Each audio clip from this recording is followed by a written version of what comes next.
Good morning students, this is Junita Mukherjee from SS Public School. Today we are going to start a new lesson, that is mechanical properties of fluids. So in the previous chapter we have discussed about the mechanical properties of solids, and here we will discuss about the liquids or the fluids. So the first one to know about this thing particularly is this: the solids have there are fluids different from solids. The fluids are basically the liquids which are called the fluids itself, and we have the pressure. First topic is pressure. Now pressure in a particular liquid is depending on the force and area. Force and area means how much pressure we are giving to that particular substance is equal to the force upon area. Okay, so pressure, average pressure is equal to F upon A, that is force upon area of cross section. So here we have a sharp needle in the skin. When it presses it, when we presses it, what happened to that particular pressure? The area of cross section is very small, and this particular area of cross section is inversely proportional to that of the pressure.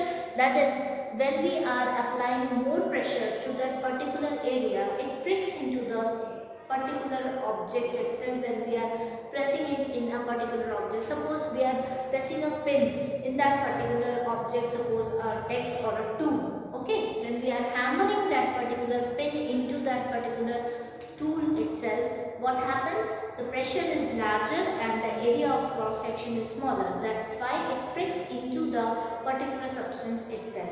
But in comparison to that of the other thing, that is, if we want to hammer a duster inside a particular tool itself, so is it possible to hammer a tool inside of a duster? It's very impossible, really impossible, because area of cross section is very much larger in that particular case.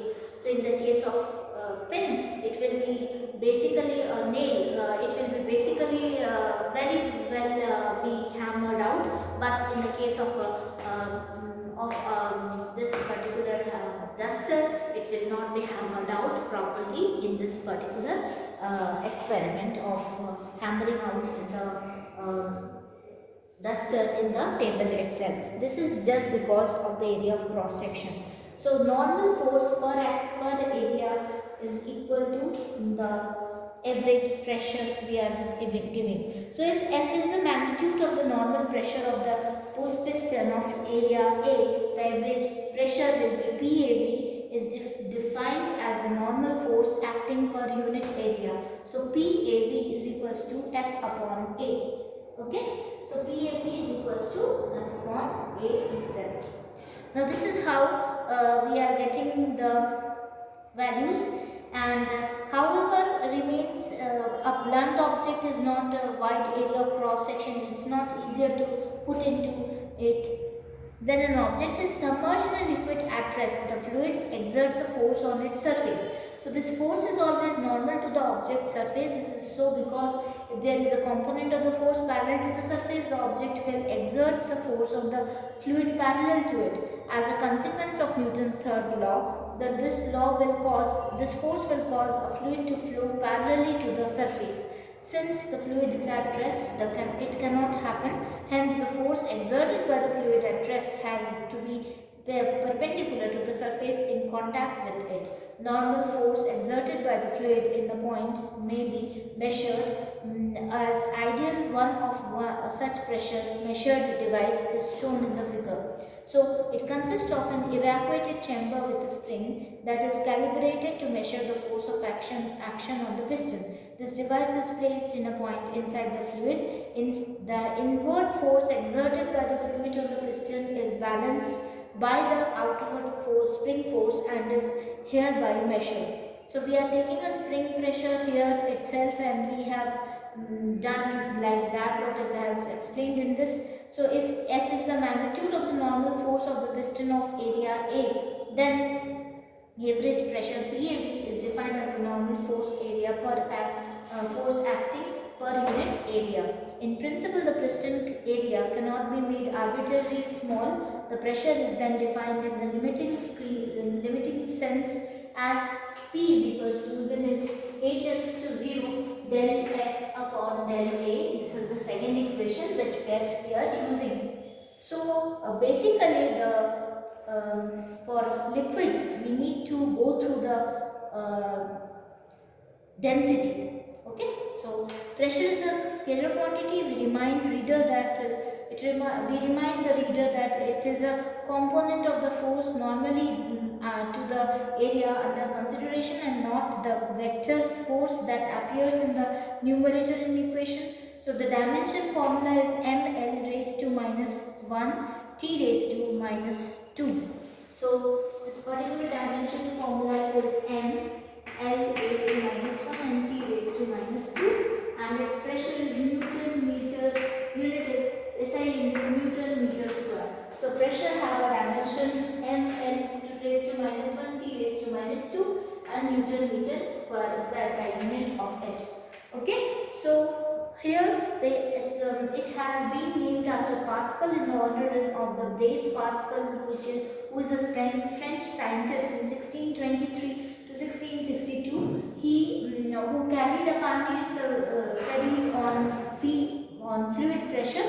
A common unit of the pressure in the force atmospheric pressure, which is equal to 1.0 to 1.013 into 10 power 5 Pascal, and the quantity that is indispensable of different liquids, describing fluids.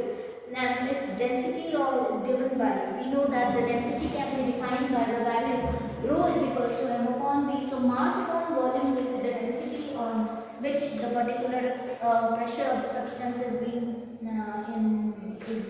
depending on the dimension of the dimension of the densities are ml raised to minus 3. That is, this is the dimension of the density, and its SI unit is kg meter raised to minus 3, which is a positive scalar quantity, and it has a large incompressible, and its density is therefore nearly constant at all pressures. Gases, on the other hand, exhibits a large variation in densities with pressure. The density of the water at 4 degrees centigrade is 477 kg is 1.0 into 10 power 3 kg meter raised to minus 3. Relative density of the substance is the ratio of the density of the water at 4 degrees centigrade. It is the dimensionless positive